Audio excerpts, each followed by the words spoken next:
Olá pessoal, tudo bem? Sejam bem-vindos a mais uma aula de técnicas de pesquisa em economia. E na aula de hoje a gente vai começar a discutir um tema sobre tipos de pesquisa. Então a gente vai discutir algumas classificações das pesquisas científicas, indo um pouco mais para a metodologia operacional, né? Ou seja, nos procedimentos específicos de levantamento e análise de dados. Bom, basicamente o objetivo, né, dessa aula ela é fazer uma classificação, né, dos tipos de pesquisa, e aí seguindo um pouquinho a sugestão do autor que a gente está utilizando para a aula de hoje, que é o Antônio Carlos Gil.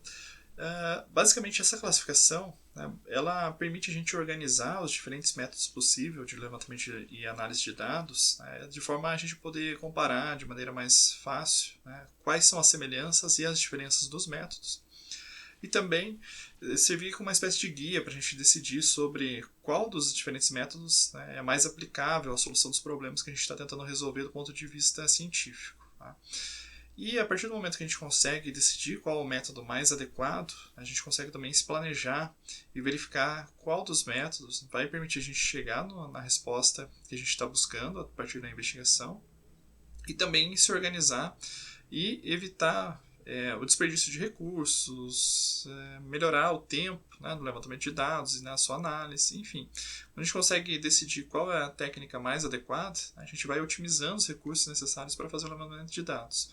Principalmente se a gente tem que fazer o levantamento de dados primários, né? Se a gente tem que fazer a própria coleta, controlar, se é um ensaio clínico, por exemplo, que é muito mais complexo, né? A gente tem que selecionar os voluntários, tem que garantir segurança, eficácia, né, nos tratamentos que vão ser aplicados e assim por diante. Então, enfim, o conhecimento, né, das possíveis formas de levantamento de dados, né, ela facilita muito a decisão de quem vai proceder com uma pesquisa científica, escolher, né, qual que vai ser o método mais adequado. Bom, a gente vai ter algumas formas de classificação, como vai ser sugerido ali no capítulo do livro que eu recomendo ao final para vocês lerem. E a gente pode dividir, de acordo com a finalidade da pesquisa, em duas grandes categorias. A primeira é a chamada pesquisa básica, que é o tipo de pesquisa que visa contribuir com o conhecimento científico.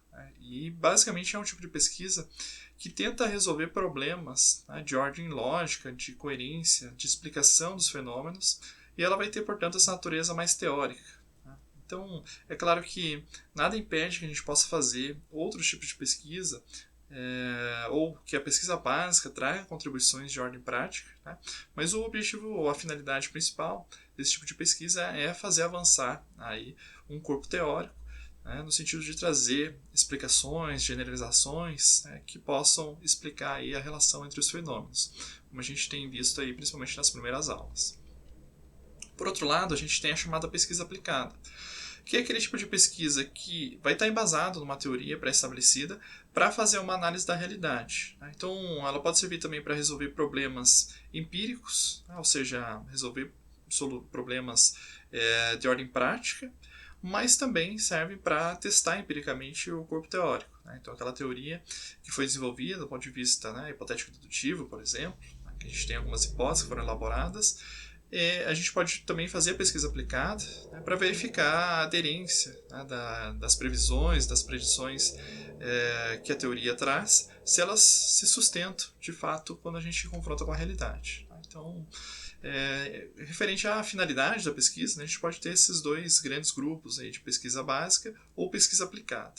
Vocês vão ver lá no livro também que aparecem outras categorias, dependendo do autor que faz essa classificação, e uma delas seria o desenvolvimento. Então, também pode ser um trabalho no nível, né, dos institutos de pesquisa ou mesmo das universidades, fazer o desenvolvimento tecnológico, né, que muitas vezes vai estar pautado aí nos conhecimentos científicos e seria uma etapa posterior da pesquisa quando a gente busca introduzir uma solução tecnológica a partir do conhecimento científico. Então, a gente teria essa fase também do desenvolvimento, não só da pesquisa.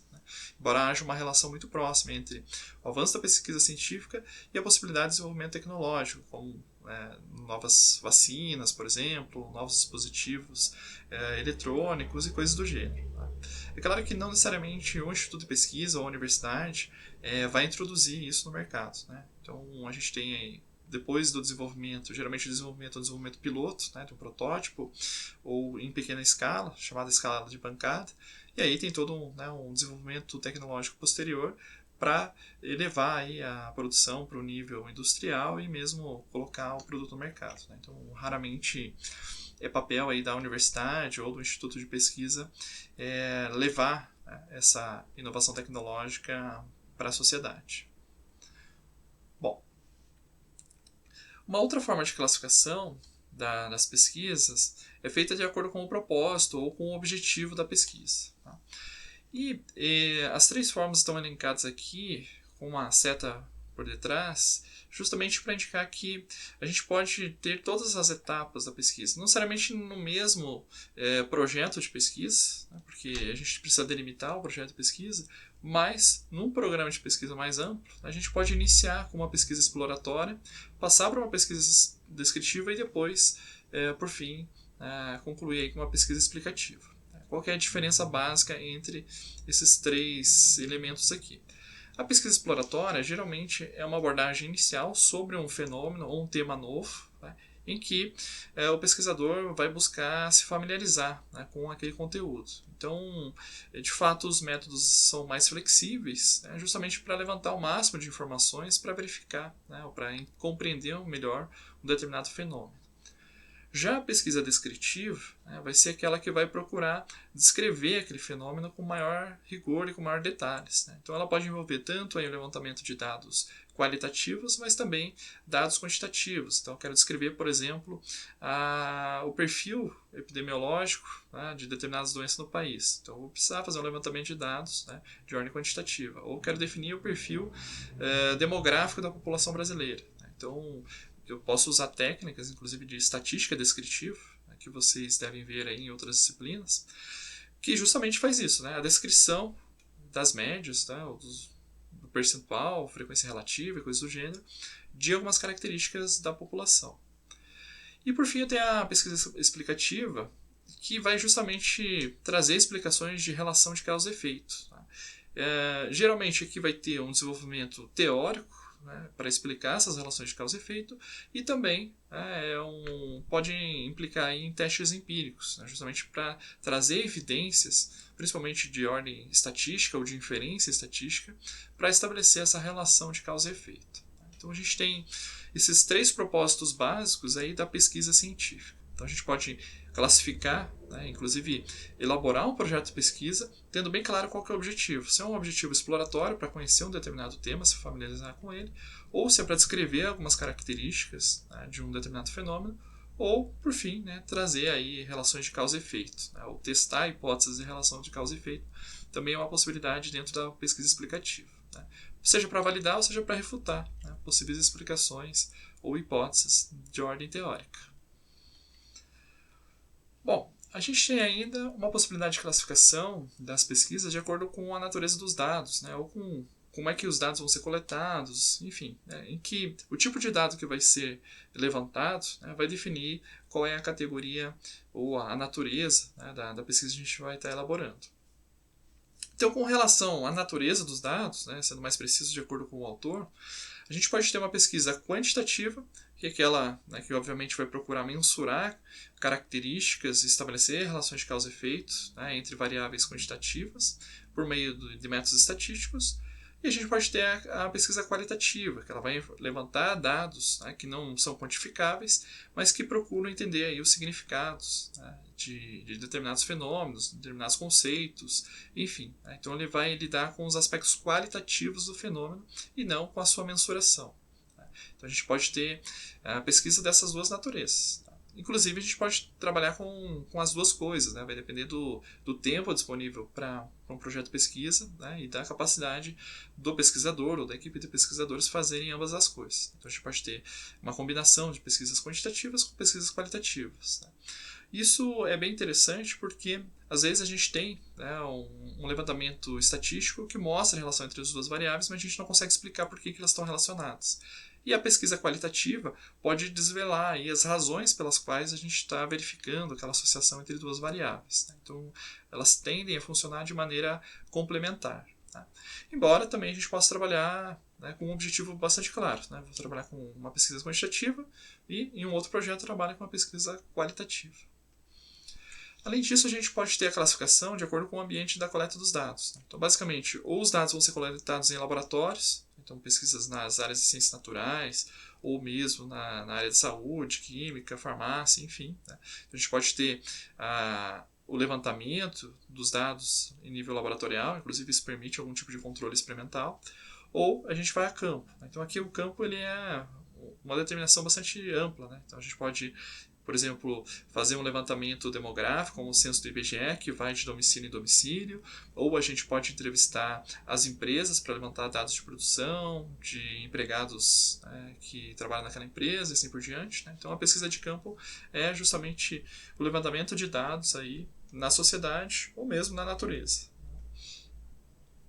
Bom, e a gente pode também classificar as pesquisas de acordo com o grau de controle dos dados. Então a gente vai ter a pesquisa experimental, em que a gente consegue controlar as variáveis que influenciam um determinado fenômeno, para a gente verificar justamente relações de causa e efeito. Então eu posso controlar a temperatura, a pressão, enfim. Então coisas que podem ser manipuladas do ponto de vista principalmente laboratorial, né? Ou experimentos que a gente possa desenhar e fazer controle de algumas variáveis, no sentido de isolar seus efeitos para verificar a associação entre duas variáveis específicas. Né? E a gente vai ter aqueles tipos de pesquisa não experimentais, ou seja, que a gente não consegue controlar os fatores, né, que podem influenciar e a gente só consegue observar, né, determinados fenômenos ou determinadas ocorrências e tentar estabelecer uma relação de causa e efeito, mesmo sabendo que podem ter outros fatores ou múltiplos fatores que determinam um determinado fenômeno. Então, obviamente, quando a gente vai para a área das ciências sociais, é muito mais difícil a gente fazer pesquisas experimentais, justamente porque a gente não tem a capacidade de controlar, de repetir fenômenos. Né? Por exemplo, a gente não consegue repetir o que aconteceria se a Revolução Industrial não tivesse acontecido na Inglaterra, tivesse acontecido em outro país. Né? Como é que se desdobraria a expansão, né, das novas tecnologias, do sistema capitalista de produção e assim por diante. Né? Então, no caso das ciências sociais é muito difícil a gente trabalhar com experimentos porque a gente não consegue reproduzir fenômenos sociais, né, de forma experimental. Simplesmente elas acontecem no decorrer da história. Bom, e por fim a gente pode ter aí uma classificação segundo o delineamento da pesquisa, que vai ser o foco dessa aula e a gente continua na próxima aula, na parte 2, em que a gente vai classificar aí a pesquisa combinando um conjunto de critérios. Então, basicamente, um delineamento de pesquisa, ela vai descrever qual que é o fundamento metodológico para a gente adotar um método ou uma técnica de pesquisa em detrimento de outros. Então, existe uma razão pela qual a gente vai adotar um método, que vai justificar por que eu tenho que levantar os dados dessa forma e não de outra. Então, existe um fundamento por trás. Também vai depender dos objetivos da pesquisa, se é um objetivo exploratório, se é um objetivo descritivo ou se é um objetivo de explicação. Também vai depender, né, do ambiente de pesquisa. Então, quando eu estou fazendo delineamento, eu estou dizendo se o meu levantamento de dados vai ser no ambiente laboratorial ou se vai ser um levantamento de dados no campo. E também o delineamento ele vai descrever qual que vai ser a técnica ou conjunto de técnicas de coleta e de análise de dados. Então, eu posso estar trabalhando com dados qualitativos, então eu tenho que descrever como é que eu vou analisar esses dados qualitativos, quais vão ser as minhas fontes de dados. Ou eu posso estar trabalhando com dados estatísticos e eu vou descrever quais são as técnicas estatísticas que eu vou aplicar, por que eu vou aplicar elas e como é que eu vou analisar os dados posteriormente. Então, basicamente, o delineamento de pesquisa, que vai aparecer num projeto, por exemplo, numa monografia, num artigo científico, num trabalho de conclusão de curso, numa dissertação, enfim, é um item obrigatório. Né? Ou seja, a gente precisa descrever quais são os métodos, né, ou esse delineamento da pesquisa, para que o leitor, né, entenda como é que foram levantados os dados e analisados, justamente para verificar se aquele método empregado ele é suficiente, ele é adequado para responder à pergunta de pesquisa que foi elaborada. Então, obviamente, quando a gente faz a escolha do método, a gente vai limitando também, né, vai fazendo escolhas para tornar né, o levantamento e análise de dados viável do ponto de vista operacional, mas por outro lado também a gente vai fazendo escolhas que vai limitando ou delimitando. Né? Então a gente não vê tudo, então a gente pode estar escolhendo ignorar alguns aspectos justamente para a gente conseguir enfocar em partes do problema. E isso pode servir de base para outros estudos posteriores, né? Ou seja, bom, tem esse estudo que me mostrou um resultado positivo na associação entre duas variáveis, mas ignorou determinados fenômenos. Então, a próxima pesquisa científica vai justamente se debruçar sobre esses fenômenos que foram ignorados. Então, por isso a importância de ter muito claro um delineamento de pesquisa quando a gente faz aí, né, um trabalho de investigação científico. Bom, aqui estão listados os tipos de pesquisa de acordo com o delineamento. Então a gente vai trabalhar com alguns deles na aula de hoje e a outra parte a gente trabalha na aula seguinte. Então aqui só para a gente ver, né, são 14 que estão elencados no livro que eu estou recomendando para vocês ler. Então a gente vai ter a pesquisa bibliográfica, documental, experimental, ensaio clínico, estudo de corte, estudo do caso controle, levantamento de campo, que eu vou procurar trabalhar na aula de hoje. E ainda a gente vai ter estudo de caso, pesquisa etnográfica, que eu já comentei um pouquinho com vocês em aula anterior, pesquisa fenomenológica, teoria fundamentada ou grounded theory, às vezes a gente encontra muito com o termo no inglês, né? A pesquisação, pesquisa participante e também pesquisas que usam métodos mistos. Né? Eu posso combinar mais de um dos métodos anteriores para a realização aí do levantamento e da análise dos dados. Tá? Bom, vamos começar então com o primeiro deles, que é a pesquisa bibliográfica. E como o nome já vai indicando, basicamente vai ser um tipo de pesquisa em que vai estar muito baseado aí em material que já foi publicado. Então, em livros, em revistas, em teses, dissertações, artigos científicos e coisas do gênero. Né? Então, aquilo que se foi tornado público, né? Tá impresso ou está em um meio digital, e vai ser basicamente a principal fonte dos dados aí para a gente levantar o estado da arte, né? Numa determinada área do conhecimento, ou mesmo tentar fazer uma compilação aí do conhecimento e tirar conclusões a partir de estudos anteriores. Vejo que, de qualquer forma, quando a gente pensa num projeto de pesquisa, e vai ser o caso para a nossa disciplina, é um item obrigatório, né? Ou seja, todo artigo científico, toda dissertação, toda monografia, ela vai ter necessariamente que passar por uma pesquisa bibliográfica. Então, por quê? Porque a gente tem que fazer um levantamento do estado da arte, no sentido de, bom, o que a gente sabe sobre um determinado fenômeno, quais teorias foram desenvolvidas e qual é aquela que eu vou me basear para fazer o estudo. Então, basicamente, toda pesquisa ela tem essa parte da pesquisa bibliográfica. Tá? É claro que em algumas áreas, a pesquisa bibliográfica ela vai ser a principal forma de trabalho, né? Ou seja, o principal método que vai ser aplicado para análise e discussão. É o caso do direito, por exemplo, né, que vai levantar toda a literatura anterior, a filosofia, que vai se debruçar justamente sobre o pensamento filosófico elaborado por outros autores, no sentido de analisar sua validade, discutir coisas que foram deixadas ignoradas.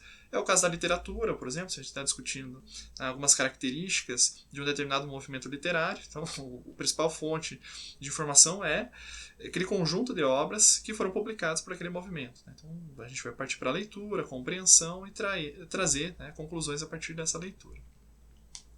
A pesquisa bibliográfica ela tem uma vantagem que a gente consegue cobrir uma maior gama de fenômenos, né? Ou seja, se eu vou me basear em estudos anteriores, eu vou estar pegando trabalhos que fizeram, por exemplo, pesquisa de campo ou análise estatística de determinados fenômenos de diferentes perspectivas em diferentes países, coisas do gênero.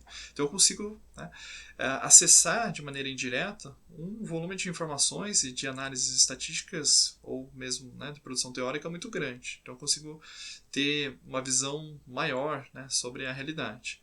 Por outro lado, se eu vou tirar conclusões a partir dessas análises, principalmente quando há análise estatística, de autores anteriores, se por acaso houver algum erro metodológico, algum erro no levantamento de dados, enfim, desses autores, como eu não posso eu mesmo testar os dados diretamente, já que eu estou me baseando neles, eu tendo a reproduzir aqueles mesmos erros. Então essa é uma desvantagem, no sentido de que eu tenho que estar me baseando no levantamento de outros autores. E claro, uma maneira de contornar é verificar se os métodos de levantamento de dados foram bem explicitados nesse trabalho, se não são incoerentes, confrontar dados de dois autores distintos para ver se as mesmas conclusões foram tiradas. Então existem também maneiras de se precaver em relação a essa possibilidade de você reproduzir erros de trabalhos anteriores. Bom, o segundo tipo de pesquisa é a chamada pesquisa documental. E ela é bastante parecida com a bibliográfica, né? Mas vai ter uma diferença essencial que aqui a gente vai estar trabalhando com, né, toda a sorte de documentos. Tá? Então, inclusive na história, na antropologia, na economia mesmo, né, a gente tem esse tipo de pesquisa documental, em que a gente vai estar trabalhando, né, não necessariamente com a bibliografia, aquilo que vai estar disponível em bibliotecas e bases de dados, né, isso pode obviamente servir de base, mas isso vai ser uma parte de pesquisa bibliográfica, mas vão ser documentos como documentos pessoais, né, de um determinado autor, documentos institucionais, como coisas que são internas a uma organização. Então, se eu estou estudando, por exemplo, a história de uma empresa. Então, se eu conseguir ter acesso a documentos internos da empresa, registro de funcionários, relatórios contábeis e coisas do gênero, né? Então, isso vai se constituir uma fonte de dados, né, que são os documentos de uma organização, de uma pessoa, materiais de divulgação, como está colocado aqui, né? Então, se é, por exemplo, uma pesquisa na área da comunicação social, pode ser interessante trabalhar com esses documentos, né, com esses materiais aí de divulgação. Se é uma pesquisa na área do direito, com os documentos jurídicos, né, então leis, constituições, normas, regulamentos, coisas do gênero. Também elementos iconográficos, por exemplo, fotografias, imagens, desenhos. Né? Então isso pode ser muito importante na área da comunicação social, por exemplo. Né? E também registros estatísticos, né? Que não necessariamente aqueles registros estatísticos como o IBGE, né? Que é uma base de dados que está sendo disponibilizada, mas a gente pode ter, por exemplo, alguns relatórios que são internos, que vão ter registros, né, de dados, que a gente pode fazer um levantamento estatístico a partir disso. Né? Então, também pode ser enquadrado nessa categoria de pesquisa documental. Bom, depois a gente tem a chamada pesquisa experimental. Como o próprio nome diz, é justamente essa ideia de a gente conseguir elaborar um experimento em que a gente vai conseguir definir qual que é o objeto do estudo e quais são as variáveis de influência, e eu vou controlando essas variáveis de influência. Então, esse é o tipo de pesquisa mais prestigiado na ciência, porque ele é justamente oriundo das ciências naturais, como a física, como a química. E, claro, né, nem sempre a gente vai conseguir aplicar, porque basicamente os experimentos eles vão ser realizados aí em laboratórios, né? Ou seja, nos ambientes que a gente consegue fazer o controle das condições, temperatura, pressão, quantidade de oxigênio, enfim, é uma série de variáveis que nos interessa controlar e verificar o resultado. Então, nas ciências sociais é um pouco mais complicado fazer isso, mas a gente tem alguns exemplos. Tem o caso da psicologia social, por exemplo, né, que faz alguns tipos de experimentos, por exemplo, na área de marketing. A gente coloca indivíduos, né, expõe indivíduos a um tipo de intervenção, como, por exemplo, a exposição a uma propaganda de um produto, de um serviço, e avalia, né, se isso tem algum impacto na opinião, nas preferências, nas decisões de compra e coisas do gênero. Né? Então, enfim, existem algumas formas aí possíveis de trabalhar com experimentos, embora, né, possa haver aí outros fatores que escapem ao controle experimental. Enfim, mas existem aí, né, algumas tentativas, pelo menos, de aplicação do método experimental nas ciências sociais. Da própria economia também, né, a gente vai ter alguns exemplos de experimentos, como é o caso, né, das decisões dos agentes em relação à compra e venda de ações sobre determinadas circunstâncias. Então, sei lá, mede frequência cardíaca, mede nível de testosterona da pessoa, quais são os seus comportamentos quando ela está ganhando, quando ela está perdendo, enfim. Né? Então, também, principalmente nessa área da economia comportamental, né, tem se aplicado aí muito a pesquisa experimental, né, como uma forma de levantar informações. Enfim, esses são alguns exemplos. Né? No livro aparecem mais exemplos lá que vocês vão ler, de possibilidades de aplicação da pesquisa experimental na área das ciências sociais, né? Embora seja muito mais complicado do que os experimentos que são feitos aí na física, na química, biologia. Tá? Bom, vamos para o próximo, que é o chamado ensaio clínico. Então, o ensaio clínico ele tem a ver aí com a área da saúde, naturalmente, tá? Em que o pesquisador ele aplica um tratamento, né, que vai ser chamado de intervenção, e observa qual que vai ser o desfecho. Então, essa intervenção geralmente é o teste de um novo medicamento, de uma vacina, de uma terapia ou mesmo de uma cirurgia. Então, basicamente é um tipo de pesquisa em que a gente vai ter um grupo de controle e um grupo experimental. Né? Então o grupo experimental ele vai ser exposto, né, a esse tratamento, a essa intervenção, e a gente compara com um grupo de controle que ou vai tomar um placebo ou não vai receber um determinado tratamento, uma terapia, para a gente verificar se há diferença no desfecho, né? Ou seja, se o medicamento teve algum efeito de melhoria ou se aquela melhoria simplesmente foi por acaso. Né? Então, quando se trata de medicamentos, geralmente os grupos vão ser atribuídos de maneira aleatória, aquele que vai ser o experimental e aquele que vai ser o grupo de controle, e todos eles acabam tomando um determinado medicamento, né? No sentido que eles estão, para não criar nenhum tipo de viés, né, cognitivo, psicológico, enfim. Mas a pessoa que está tomando, né, que está no grupo de controle, ela vai tomar um placebo, que é uma cápsula, alguma coisa parecida com o medicamento original, mas que não tem efeito algum. Então é uma forma, né, muito aplicada aí e fundamental. Né, vocês devem ter acompanhado no caso do desenvolvimento das vacinas para a Covid-19. Né, isso veio muito à tona, né, essa necessidade de fazer ensaios clínicos para verificar a eficácia de uma terapia, medicamento nesse caso, e também a sua segurança, no sentido que ela não gera nenhum tipo de efeitos adversos à saúde das pessoas. Bom, além disso, a gente vai ter o chamado estudo de corte, também muito comum na área da saúde, né, que basicamente consiste aí de uma amostra, né, que vai ser acompanhada ao longo do tempo. Basicamente, a gente levanta dados antes de um determinado tratamento ou de ocorrência de algum tipo de intervenção ou fatores de risco, e depois, um período posterior, a gente levanta esses dados novamente.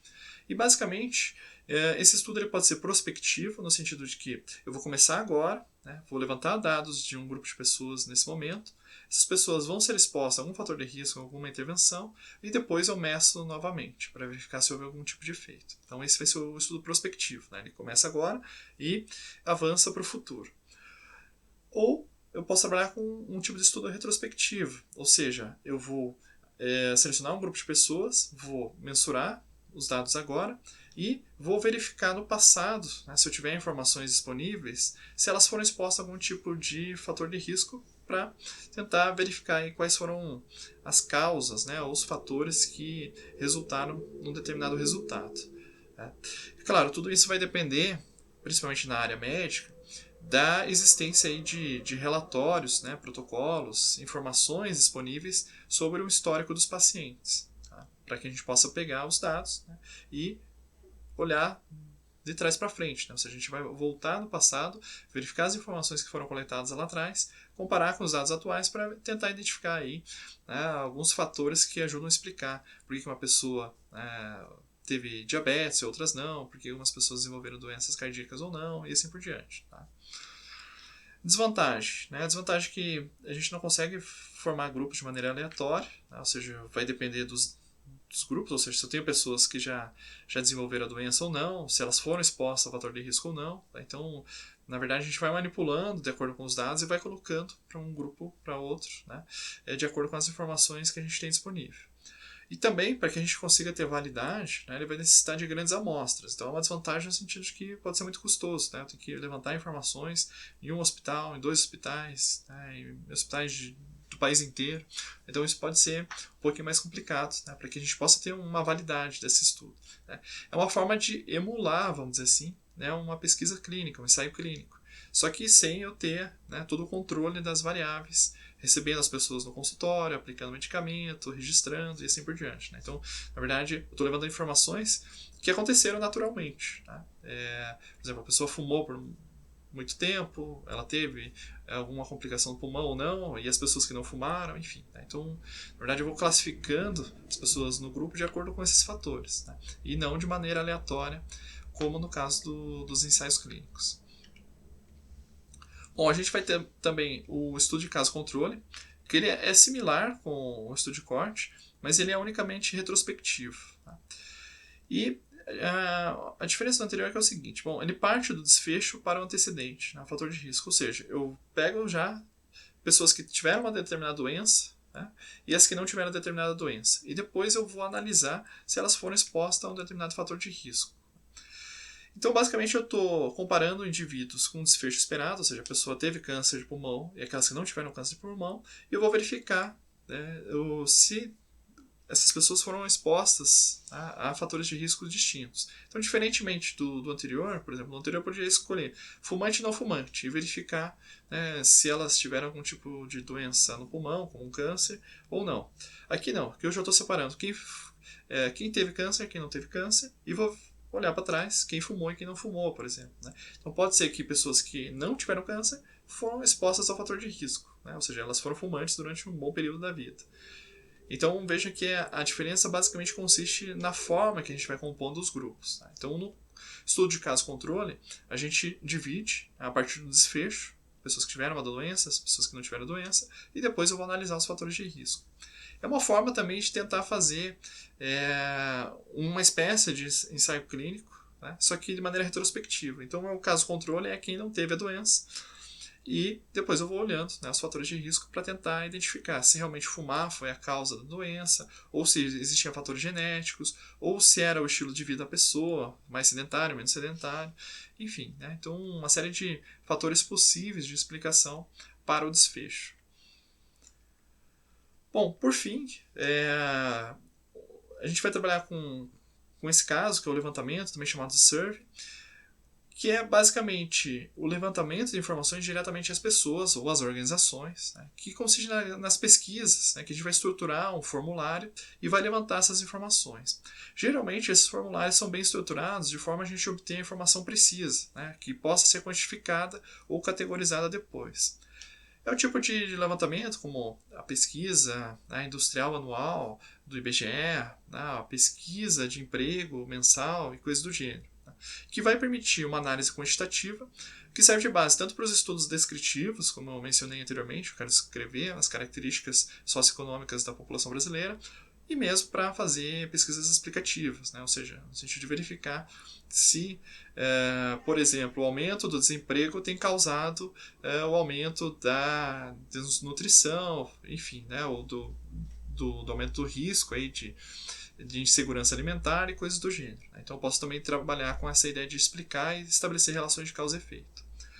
Diferença entre censo e amostra, né? Provavelmente vocês vão ver isso na disciplina de estatística, mas geralmente o censo ele abarca toda a população, né? Todo o universo de informações disponíveis. Enquanto a amostra, obviamente, né, vai ser uma parte, a gente vai pegar um pequeno conjunto de pessoas ou de organizações, só que essa amostra ela tem que ser significativa e representativa, né? Ou seja, tem que ser um número suficiente que permita eu fazer inferência sobre a população e que ela represente, né, toda a diversidade aí que a população contém. Então, basicamente, a inferência estatística é justamente a gente analisa os dados da amostra e faz, né, com uma certa margem de erro, dentro de uma margem de erro que é feita por cálculos estatísticos, uma inferência sobre a população. Então, a média da amostra, por exemplo, né, a idade média do brasileiro é, vamos supor, 40 anos. Né? Mas existe uma margem de erro. Né? Então, a margem de erro pode ser 2 para mais, 2 para menos, enfim. Né? Então, isso depende aí dos cálculos estatísticos, que vai permitir a gente fazer a inferência. Então, pode ser que a idade média verdadeira da população esteja entre 38 e 46 anos. Tá? Enfim, então esse é só um exemplo de como a gente trabalha com amostras, que obviamente é muito mais viável, porque é muito custoso fazer o censo, tanto é que a gente está atrasado aí com o censo que deveria ter acontecido em 2020, justamente por questões da pandemia, né, obviamente, mas também, né, por problemas orçamentários aí para a realização do censo. Vai ter uma característica, quando a gente faz esse levantamento de dados, a gente tem um dado estático, né? Ou seja, eu fiz o levantamento de informações sobre as empresas paranaenses, o número de funcionários, seu faturamento e assim por diante, no ano 2021, né? Então eu tenho o dado 2021. Se eu quiser saber o que aconteceu, né, ao longo do tempo, eu tenho que repetir esses levantamentos, né, para que eu possa fazer uma evolução aí ao longo do tempo. Então, quando a gente vai para uma pesquisa, por exemplo, a gente vai fazer o nosso TCC, a gente vai entrevistar empresas, né, a gente vai ter o dado estático daquele período, daquele momento. A gente não consegue fazer inferências sobre o que aconteceu no passado ou sobre o que pode acontecer daqui em diante. Então, a gente tem essas limitações em termos de possibilidade de conclusão sobre aqueles dados que a gente está levantando. Bom, eu deixo aqui a referência para vocês, que é o capítulo 4 do livro do Antônio Carlos Gil, Como Elaborar Projetos de Pesquisa. E eu vejo vocês na próxima aula, desejando a todos aí uma excelente semana de estudos.